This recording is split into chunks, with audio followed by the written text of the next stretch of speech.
బొమ్మలు రాజ్యమేలేనయ్య తెలివిలేనోళ్ళే రాజులైతారయ్యా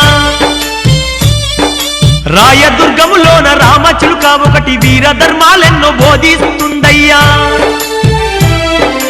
పాతాల గంగలో నీళ్లు ఎండిపోగా తాడి పత్రుల మేక మాట్లాడుతుందయ్యా ఉత్తర దేశాన కోమట్ల వంశాన గాంధీ అనేవాడు పుడతాడయ్యా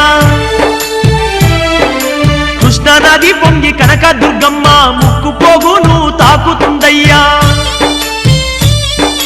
ఓ భక్తులారా నా బిడ్డలారా కృష్ణ నది పొంగి అమావాస నాడు ఆకాశములో నిండు సందామామ కనిపిస్తదమ్మా అర్ధరాత్రి సింహ సీకట్లోన మండేటి సూర్యుడు ఉదయిస్తాడమ్మా సర్వజాతులు సంకరమై సంకరులే సామ్రాటులైతారమ్మా